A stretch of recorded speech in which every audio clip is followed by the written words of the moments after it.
মই আকৌ ল'ৰাকেইটাৰ পুলিচ চাকৰি দায়িত্বটোহে লৈ আছিলোঁ যে জুলাইত দৌৰক বুলি সিহঁতি হয়নে নহয় কি বেটা কি কৈ আছ তহঁতক দিব লাগিব তহঁতক বুলেটে দিব লাগিব ছোৱালীক স্কুটি দি তোক বুলেট দিব লাগিব ৰহ তহঁতি আকৌ বুলেট দিলে পিছত ছোৱালীহে উঠাবি মা দেউতাকতো নুঠাও যি লৰাই কবি যে আমাৰ বুলেটৰ পিছত আমাৰ মা উঠিব ই বুলেট পাব কিন্তু কোনে উঠাব মাক উঠাব নেকি হা উঠাব তেনেকৈ আছ আজিয়ে উঠাম বুলি ক'লে ছোৱালী আজিয়ে এৰি দিব গৈ পেলাই তহঁতক মই আকৌ ল'ৰাকেইটাৰ পুলিচ চাকৰি দায়িত্বটোহে লৈ আছিলোঁ যে জুলাইত দৌৰক বুলি সিহঁতি হয়নে নহয় কি বেটা কি কৈ আছ তহঁতক দিব লাগিব তহঁতক বুলেটে দিব লাগিব ছোৱালীক স্কুটি দি তোক বুলেট দিব লাগিব ৰহ তহঁতি আকৌ বুলেট দিলে পিছত ছোৱালীহে উঠাবি মা দেউতাকতো নুঠাও যি লৰাই কবি যে আমাৰ বুলেটৰ পিছত আমাৰ মা উঠিব ই বুলেট পাব কিন্তু কোনে উঠাব মাক উঠাব নেকি হা উঠাব তেনেকৈ আছ আজিয়ে উঠাম বুলি ক'লে ছোৱালী আজিয়ে এৰি দিব গৈ পেলাই তহঁতক এই চৰকাৰখনক আপোনালোকে ভোট দিলে সৰু পথাৰৰ ৰাস্তা ঘাট হ'ল ষ্টেডিয়াম হ'ল সাধনী পাৰ্ক হ'ল চুকাফা পাৰ্ক হ'ল কলেজ হ'ল আজি হস্পিটাল হ'ল অসম মালাৰ ৰাস্তা হ'ল আৰু তাৰ লগত এতিয়া আমি কি পাম ঘৰে ঘৰে অৰুণোদয় পাম ঘৰে ঘৰে আমাৰ চৰকাৰী খৰচত ইন্সুৰেন্স পাম আৰু লাখপতি বাইদেউসকলৰ বেংক একাউণ্টত 10,000 কৈ টকাও আমি সোমাবলৈ পাম এতিয়া অলপ ভোকটো পলাইছে নে নাই পলাইছে না এতিয়া পলাইছে তেলে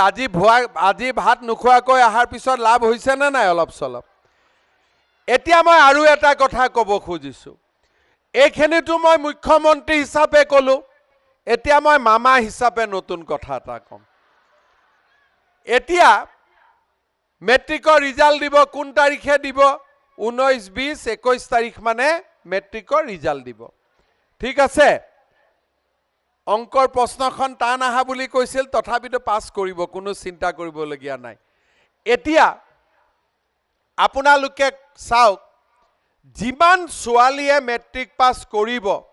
সবটো কলেজত নাযাব ঘৰত টকা পইচাৰ অসুবিধা আছে এইবাৰ আমি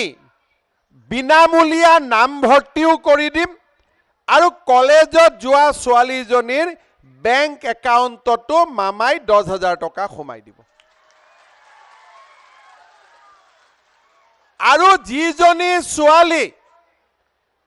ডিগ্ৰীত নাম লগাব তাইক 12,500 টকা সোমাই দিম আৰু যোনে বিশ্ববিদ্যালয়ত পঢ়িব সেই ছোৱালীজনীক 25,000 টকা আমি বেংক একাউণ্টত দিম তাৰ মানে কি হ'ব ছোৱালীৰ পঢ়াৰ দায়িত্ব মামাই ল'ব লৰাৰ পঢ়াৰ দায়িত্ব দেউতাক মাকে ল'ব হ'ব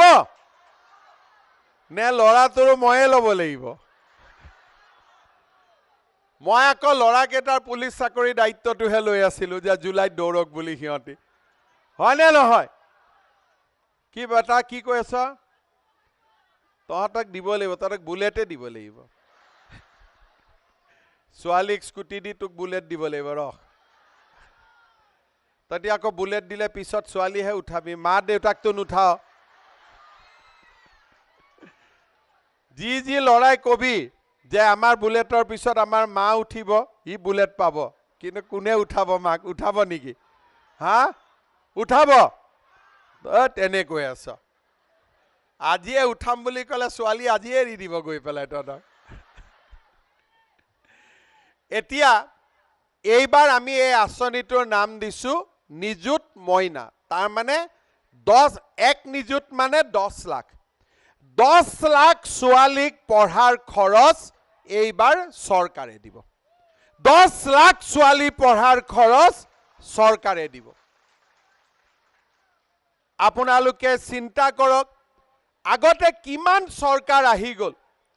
অৰুণোদয় আঁচনিটো আগতেও কৰিব পাৰিলেহেঁতেন, কোনেও নকৰিলে। লাখপতি বাইদেউৰ কামটো আগতো হ'ব পাৰিলেহেঁতেন, কোনেও নকৰিলে। আৰু লাখপতি বাইদেউ আকৌ মনত ৰাখিব, 10,000 নহয় দে, মই পিছত আৰু 25,000 টকা দিম। প্ৰথমতে 10, পিছত আৰু 25 পাব। তাৰমানে লাখপতি বনাইহে এৰিম 100%, বনিবই লাগিব। হ'ব, আজি আমাৰ চৰকাৰৰ দিনত বাগিচাৰ মজুৰি বাঢ়িলে, 1 লাখ ল'ৰা ছোৱালীয়ে চৰকাৰী চাকৰি পালে। আগতে দালালক টকা নিদিলে চাকৰিয়ে নহ'লে। এতিয়া মই হেলিকপ্টাৰ নামোতে মোক সুধি আছে যে ছাৰ, মামা, দাদা, পুলিচৰ ইণ্টাৰভিউ কেতিয়া? মই কৈছোঁ জুলাই। চবে ফূৰ্তি পায়, কাৰণ জানে টকা দিব নালাগে, টকা নিদিয়াকৈ চাকৰি পাম আমি, হয় নে নহয়? আজিকালি চাকৰি দিলে টকা, চাকৰিৰ কাৰণে টকা দিব লাগে নেকি কাবাক? লাগে নেকি? প্ৰথমবাৰ চৰকাৰী চাকৰি আমি বিনামূলীয়া কৰিছোঁ, কোনো টকা পইচা দিব নালাগে।